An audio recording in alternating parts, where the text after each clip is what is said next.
So today's video is why I think you should start off being a commercial film director before you jump into doing feature films. I have a list of several reasons why you should get into commercial film directing. Firstly, you get paid, and you get paid well. I got this from the mill when I was in Seoul, Korea.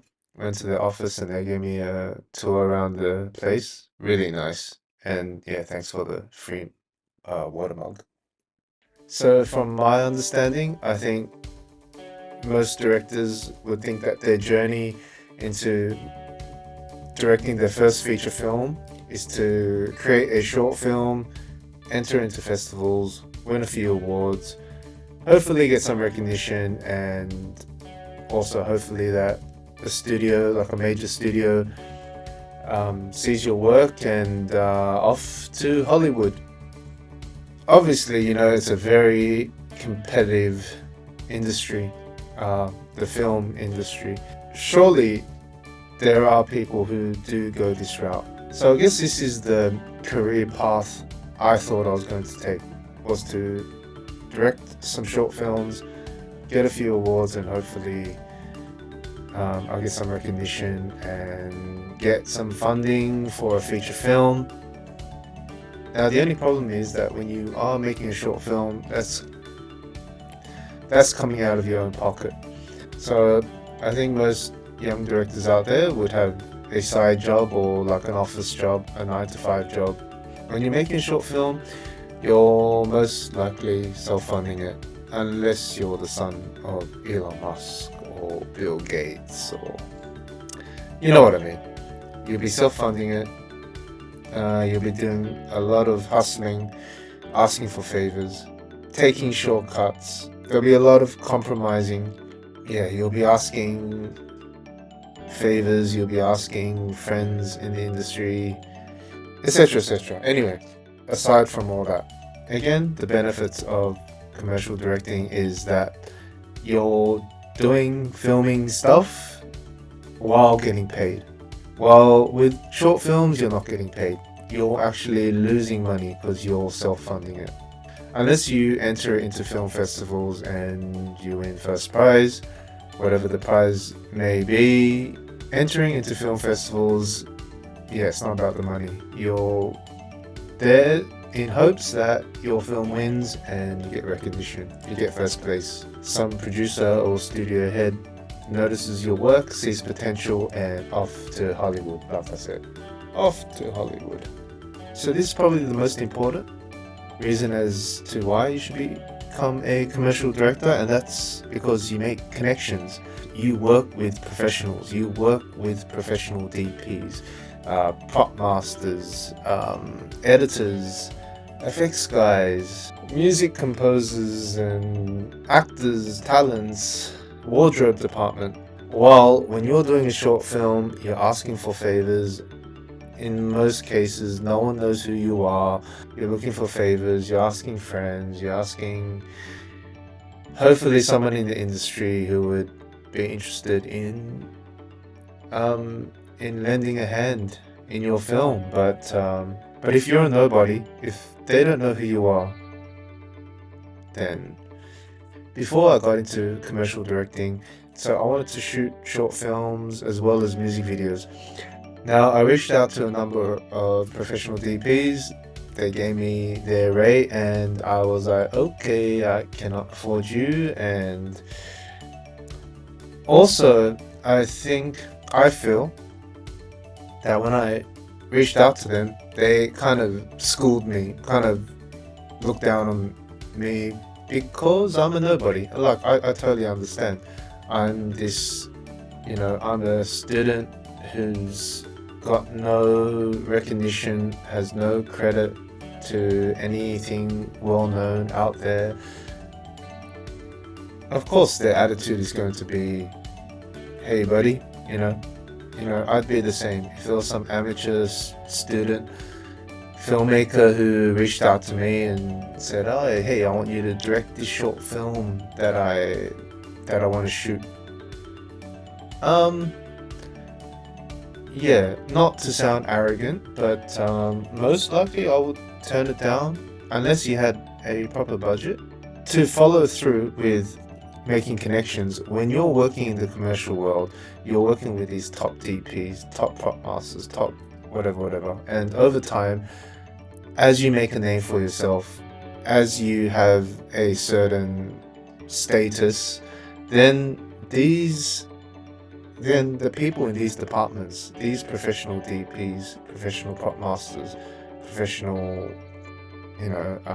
people who work in the effects department, when you want to begin doing your personal passion project, they are more than on board because they've worked with you, they have experience working with you, they know what to expect from your work, they like your style, obviously, and so in many cases they'll give you mates rates or they'll lend their services knowing that they're going to get a good result. Remember, the people in these departments and even directors in the commercial world, they at one point had the same ambitions as yourself. They wanted to make it into Hollywood, or they wanted to make feature films. And people in the commercial world, that is their goal, that is their route to becoming a feature film or working on feature films. So there are many directors that have transitioned from, creating commercials and then moving on to feature films, and I can name you a dozen. Michael Bay, David Fincher, Ridley Scott.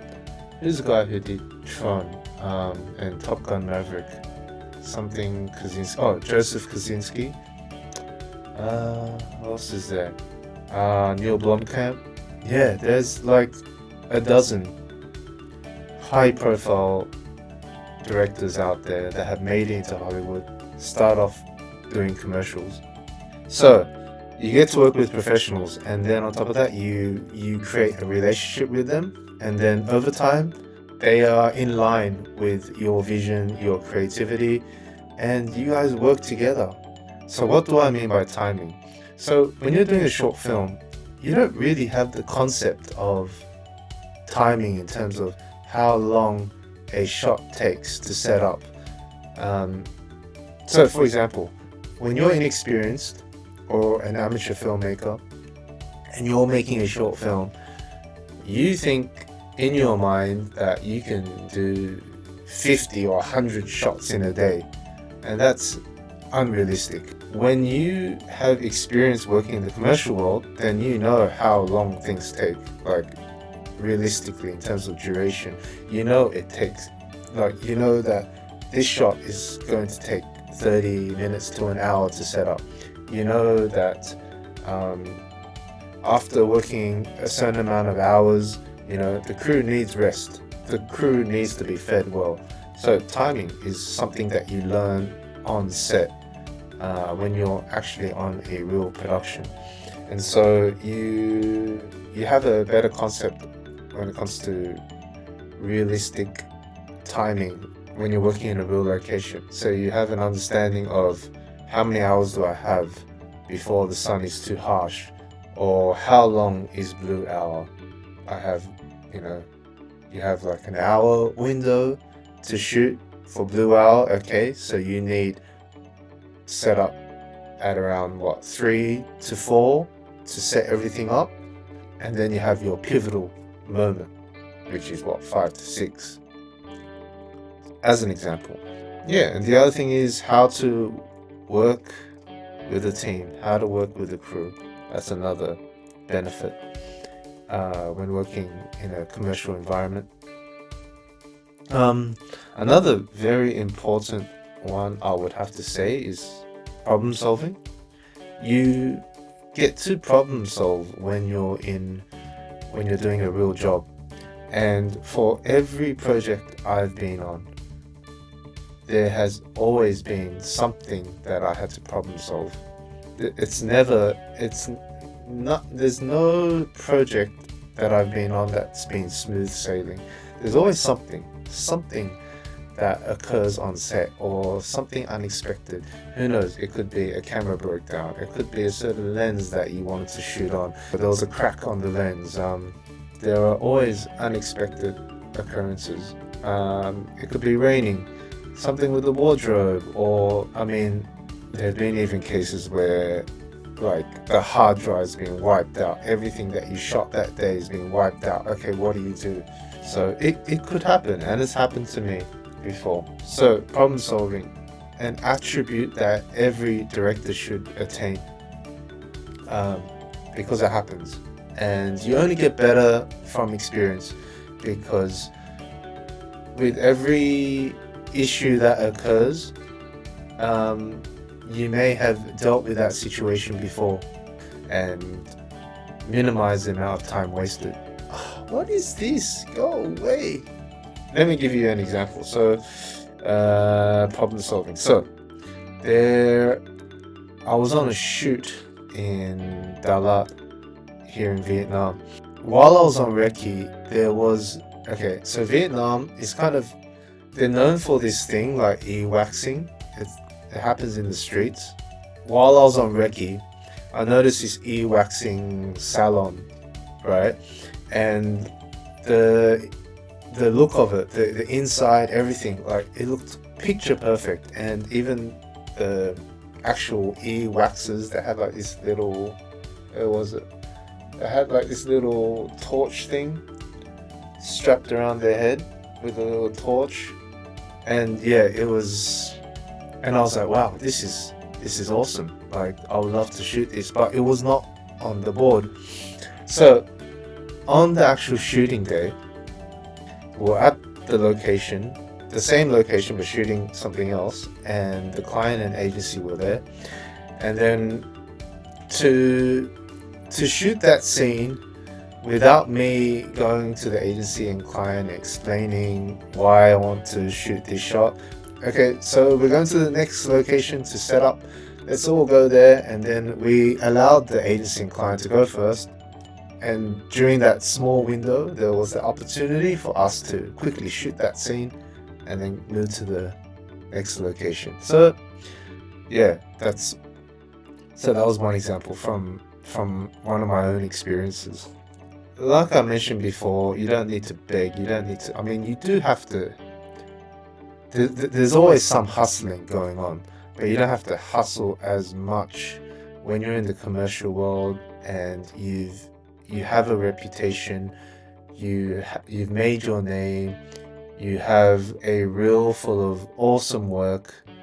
Then there are people who are willing to work with you instead of you begging them to work with you.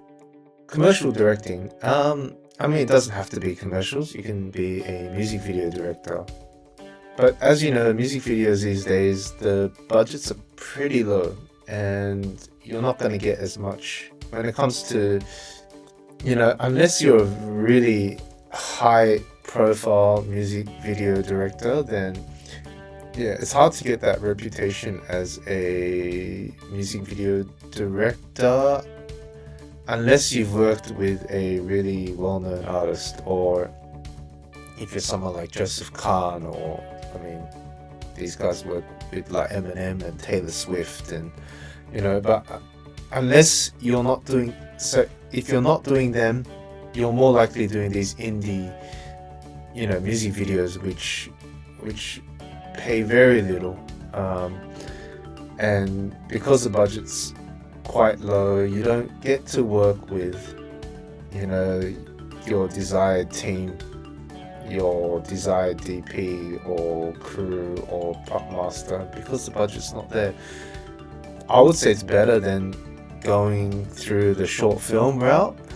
At least you get some experience and you do get paid, and who knows, maybe you do get to the point of directing music videos like what Joseph Kahn does. You may do a music video and one day work with some high profile artists like Justin Bieber, or but if not, I think it's a pretty hard route, the music video route. While with commercials, still to this day, there's a lot of things to advertise.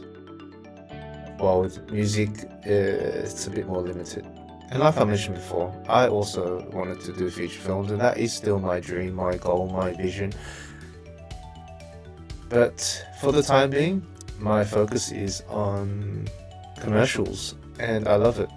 The other thing I didn't mention, as a commercial film director, you get to play with all the awesome toys. You get to film on the Yari, Alexa 35. You get to play with all the nifty toys.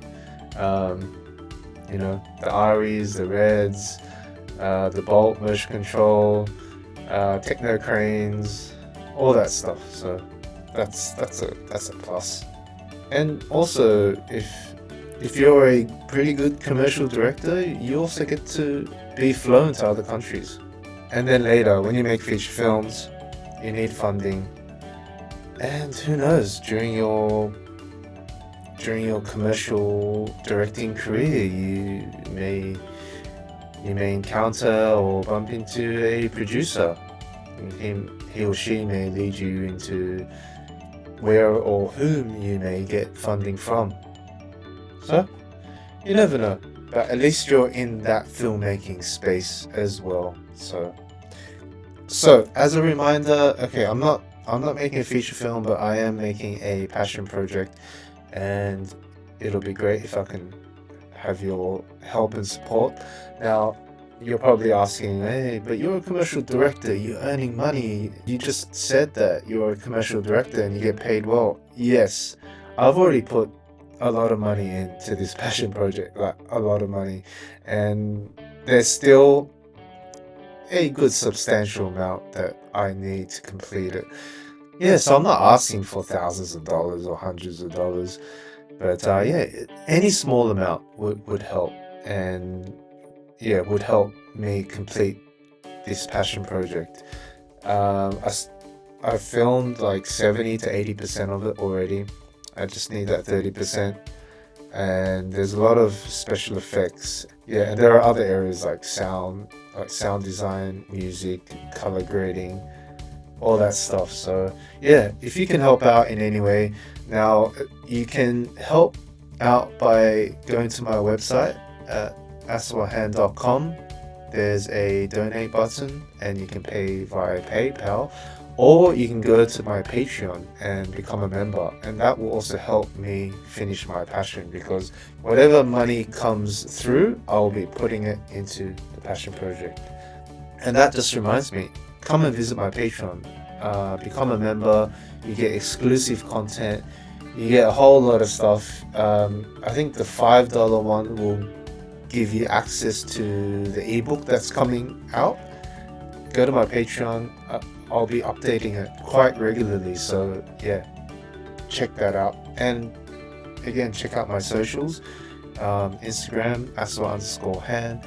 I'm on TikTok, I'm on X, Twitter X, and I think that's all for today. So yeah, before you make your feature films, I would recommend consider becoming a commercial film director. So I'll see you in the next episode.